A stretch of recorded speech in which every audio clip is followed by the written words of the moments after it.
El Jardín de los Dioses, capítulo 4. Los elementos de la primavera, parte 1. Morada de dragones y refugio de búhos, Isaías 34,13. La primavera, en su sazón, llegaba como una fiebre. Era como si la isla, tras revolverse y agitarse inquieta en el lecho cálido y húmedo del invierno, un buen día se despertara de golpe, súbitamente, pletórica de vida bajo un cielo azul de jacinto en el que se elevaba el sol, envuelto en brumas frágiles y de un amarillo delicado, cual capullo de seda recién concluido. Para mí, la primavera era uno de los mejores tiempos del año, porque toda la fauna de la isla estaba entonces en ebullición y el aire lleno de esperanza.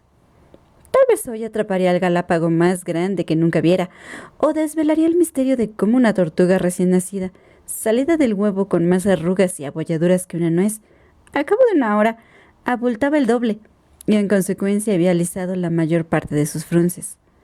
La isla entera era un hervidero y un puro ronrón. Yo me despertaba pronto, desayunaba apresuradamente a la sombra de los mandarinos ya olorosos, con el calor del primer sol. Cogía mis redes y cajas de recolección. Llamaba con un silbido a Roger, Whittle y Puke y salía a explorar mi reino.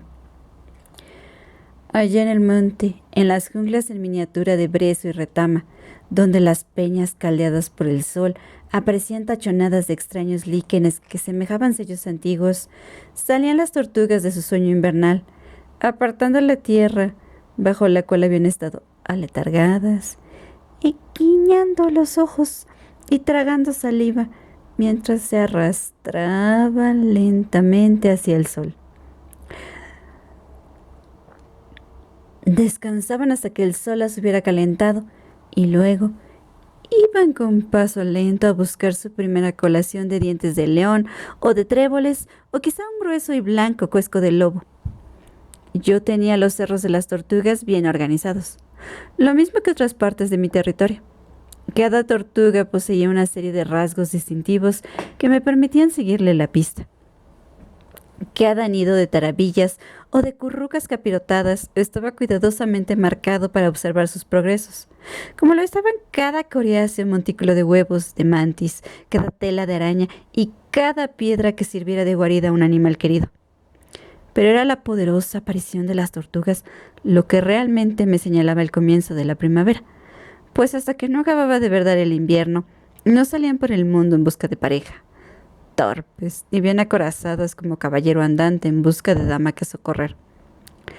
Una vez que habían saciado el hambre, se mostraban más vivaces, si es que se puede aplicar tal calificativo a una tortuga. Los machos caminaban de puntillas, con el cuello estirado al máximo, y de tanto en tanto se detenían para soltar un gañido asombroso, sonoro e imperativo. Nunca oí que una hembra respondiera a aquel resonante grito, que más parecía propio de un perro pequinés, pero de alguna forma el macho la localizaba, y acto seguido, aún gañendo, le presentaba batalla. ¡Pam! ¡Pam! ¡Pam! Estrellando su concha contra la de ella, empeñado en someterla por las malas, mientras ella, tan fresca, intentaba seguir comiendo entre zurra y zurra. Resonaban, pues, los cerros con los gañidos y los prolongados trastazos de las tortugas apareándose, el continuo tac-tac de las tarabillas como el ruido de una cantera diminuta en explotación, las llamadas de los pinzones de rosado buche, que sonaban lo mismo que rítmicas gotitas de agua cayendo en una charca, y el alegre y sibilante canto de los jilgueros que brincaban por entre la amarilla retama como payasos multicolores. Al pie de los cerros de las tortugas, más abajo de los olivares añosos cuajados de anémonas de color rojo vivo, asfodelos y ciclamen rosado, donde las urracas hacían sus nidos y los arrendajos se sobresaltaban con su repentino grito bronco y desesperado, yacían las antiguas salinas venecianas, extendidas como un tablero de ajedrez. Cada cuadro, que a veces no rebasaba las dimensiones de una habitación pequeña, Estaba ceñido por canales anchos de agua salobre, cenagosos y poco profundos. Su interior era una pequeña jungla de viñas, maíz, higueras, tomates de olor agrio como a chinche, sandías que parecían enormes huevos verdes de alguna ave mítica, cerezos, ciruelos, albaricoqueros y nísperos, fresones y boniatos. La despensa de la isla. Hacia el mar, cada canal salobre estaba orillado de cañaverales y juncales aguzados como un ejército de picas. Pero hacia tierra, donde los canales se alimentaban de los arroyuelos de los olivares y el agua era dulce, crecía una vegetación espesa, y las plácidas acequias se engalanaban de nenufares y se orlaban de doradas flores de hierba centella. Era ahí donde en primavera las dos especies de galápago, una negra con pintas doradas y otra delicadamente rayada en gris, silbaban con aguda voz, casi de pájaro, persiguiendo a sus compañeras. Las ranas, verdes y pardas con manchas de leopardo en los muslos, parecían recién barnizadas. Se abrazaban con fervor apasionado y exoftálmico, o croaban a coro interminablemente y dejaban en el agua grandes cúmulos de fresa gris. Allí donde umbrosos cañaverales, higueras y otros árboles frutales ceñían las acequias, las minúsculas ranitas de San Antón, de piel verde brillante, suave como gamuza húmeda, hinchaban sus amarillos saquitos fonadores hasta hacerlos como nueces. Cantaban con monótona voz de tenor. En el agua, donde las trenzas de algas se mecían y ondulaban levemente con las pequeñas corrientes, la fresa de las ranitas de San Antón quedaba formando amasijos amarillentos del tamaño de una ciruelita. A un lado de las salinas se extendía una pradera que con las lluvias primaverales se inundaba y pasaba a ser una dilatada laguna de medio palmo de fondo, bordeada de hierbas. En aquel agua templada se congregaban los tritones, de color avellana con el vientre amarillo. El macho tomaba posición frente a la hembra, con la cola curvada hacia adelante y a renglón seguido, con gesto de concentración casi cómica, meneaba la cola ferozmente, eyaculando esperma y lanzándola hacia la hembra. Ella, a su vez, depositaba sobre una hoja los huevos fecundados, que eran blancos y casi como el agua de transparentes, con la yema negra y brillante como una hormiga, y luego doblaba la hoja con las patas de atrás y la pegaba de modo que el huevo quedara empaquetado. En primavera aparecían unos rebaños de extrañas vacas que iban a pastar en aquella laguna. Eran unos animales enormes, de color chocolate, con descomunal cornamenta vuelta hacia atrás y blanca como el champiñón. Se parecían a los ancole del centro de África, pero debían proceder de tierras más próximas, tal vez de Persia o de Egipto. Los pastoreaban unas curiosas gentes bravías y agitanadas, que llegaban a bordo de carretones tirados por caballos y acampaban al borde de la zona de pasto. Los hombres de fiera catadura, oscuros como cuervos, y las mujeres y las hermosas mujeres y niñas de aterciopelados ojos negros y cabellos como la piel del topo. Se sentaban a chismorrear o a tejer cestos alrededor de la hoguera, hablando una lengua que yo no comprendía, mientras los rapaces harapientos, flacos y morenos, vocingleros como arrendajos y desconfiados como chacales, cuidaban del ganado. Al empujarse unas a otras aquellas grandes bestias, ansiosas por comer, sus cuernos se entrechocaban y repicaban. Tras ellas, el dulce olor bovino de su pardo pelaje quedaba flotando en el aire cálido como aroma de flores. Un día veías los pastos vacíos y al día siguiente encontrabas el desordenado campamento como si llevara allí toda la vida, preso en una perpetua telaraña de humo de sus rosadas y brillantes hogueras. Y los rebaños caminando lentamente por el agua somera, asustando a los tritones con el chapoteo de sus pezuñas y el avance de sus hocicos desgarrando la hierba y poniendo a las ranas y galápagos pequeños en fuga despavorida ante aquella invasión de mamuts.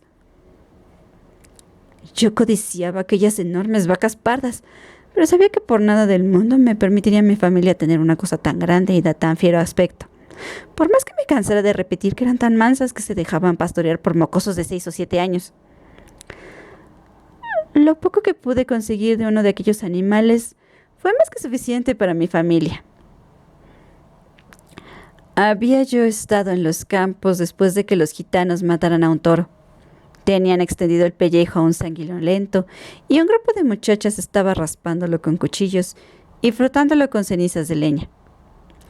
A poca distancia yacía en montón el sangriento esqueleto desmembrado, ya reluciente y lleno de moscas, y a su lado la voluminosa cabeza, con las desflecadas orejas echadas para atrás, los ojos entornados como meditando, y un hilillo de sangre que emanaba de uno de los hollares. Los majestuosos cuernos blancos medirían cerca de 1,25 metros y eran del grueso de uno de mis muslos, y yo me quedé contemplándolos con anhelo, codicioso como un cazador de los primeros tiempos. Sería poco provechoso, pensé, comprar la cabeza entera.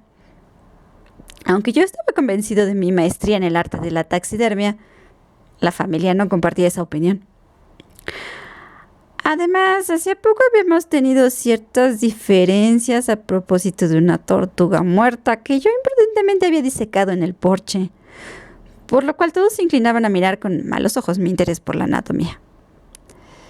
Realmente era una lástima, porque aquella cabeza de toro, bien montada, habría quedado soberbia sobre la puerta de mi cuarto y habría sido la pieza fuerte de mi colección, aventajando incluso a mi pez volador disecado y mi esqueleto de cabra casi completo.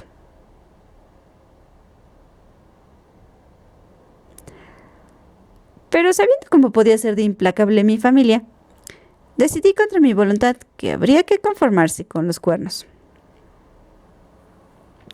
Tras una animada sesión de regateo, para eso sí sabían bastante griego los gitanos, compré los cuernos por 10 dracmas y la camisa. La desaparición de la camisa se la expliqué a mamá diciendo que me la había desgarrado de tal manera al caerme de un árbol que no merecía la pena de recoger los restos. Luego, rebosante de gozo, subí a mi cuarto los inmensos cuernos y dediqué la mañana a sacarles brillo, para después clavarlos a una placa de madera y colgarlo todo de un gancho con sumo cuidado encima de la puerta. Retrocedí unos pasos para saborear el efecto y en ese momento oí la voz enojada de Leslie. «Jerry, Jerry, ¿dónde estás?» Entonces recordé que había tomado prestado una lata de aceite de armas de su cuarto para brillantar los cuernos con la intención de devolverla a su sitio sin que la echara en falta. Pero antes de que yo pudiera hacer nada, se abrió la puerta de golpe y apareció mi hermano con aire belicoso. «Jerry, coño, ¿me has cogido la lata de aceite?», preguntó. La puerta, con el impulso de su entrada, rebotó y se cerró de golpe. Mi magnífica cornamenta, ¡pah!, saltó de la pared como propulsada por el espíritu del toro que fuera su propietario. ¡Pam!, aterrizó sobre la cabeza de Leslie, abatiéndolo cual res en el matadero. Mi primer temor fue que se hubieran roto mis hermosos cuernos. El segundo, que hubieran matado a mi hermano. Ambos resultaron infundados. Los cuernos estaban intactos, y mi hermano, con los ojos aún vidriosos, se sentó a duras penas y clavó en mí una mirada fija. «Dios, mi cabeza», gimió, haciéndose las sienes y meciéndose de lado a lado. «Me cago en 10».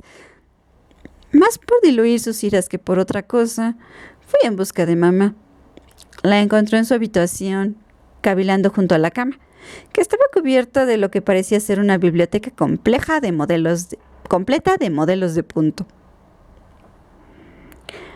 Expliqué que accidentalmente, por así decirlo, Leslie había resultado corneado por mi cornamenta.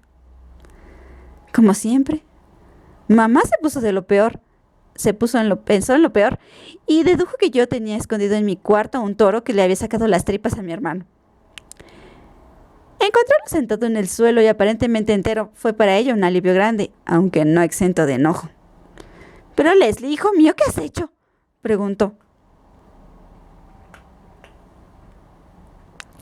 Leslie alzó los ojos para mirarla. Su rostro iba tomando lentamente el color de una ciruela bien madura, y le costó cierto trabajo hacer salir la voz del cuerpo. «¡Ese condenado niño!», dijo por fin, con una especie de rugido ahogado. Ha querido saltarme la tapa de los sesos. Me ha descalabrado con esos 2 cuernos de ciervo descomunales, joder. Esa lengua, querido, dijo mamá mecánicamente. Seguro que ha sido sin querer. Yo dije que por supuesto que había sido sin querer, pero no era la verdad. Debía señalar que no eran astas de ciervo, que tenían distinta forma, sino cuernos de una clase de toro que todavía no había podido identificar. Me da igual qué coño de clase sea, rugió Leslie. ¿Cómo si es un jodido cuerno de brontosaurio de la mierda? Leslie, por favor, dijo mamá. No hay ninguna necesidad de decir tantas palabrotas. Claro que la hay, vociferó Les. Y tú también las dirías si te hubieran machacado la cabeza con una especie de costillar de ballena. Empecé a explicar que, la verdad, no había el menor parecido entre un costillar de ballena y mi cornamenta. Pero una mirada terrible de Leslie hizo que la lección de anatomía se me quedara agarrotada en la garganta. Bueno, hijo, pero no los puedes tener encima de la puerta, dijo mamá. Es un sitio muy peligroso. Podías haberle hecho daño a Larry. La sangre se me heló en las venas ante la visión de Larry derribado por mis cuernos de toro. Tendrás que colgarlos en otro sitio, siguió diciendo mamá. No, dijo Leslie. Si conserva esos cuernos de la mierda, no será para tenerlos colgados, que los meta en un armario donde sea. De mala gana acepté esa restricción, y así mis astas vinieron a reposar en el antepecho de la ventana, donde no harían otro daño que caérsele periódicamente sobre un pie a Lucrecia, la criada, cuando por las tardes venía a entornar los postigos, pero como Lucrecia era una hipocondríaca profesional de no escaso talento, se beneficiaba de las contusiones resultantes. Pero aquel incidente envenenó mi relación con Leslie durante algún tiempo, lo cual fue causa directa de que, sin proponérmelo, suscitara las iras de Larry.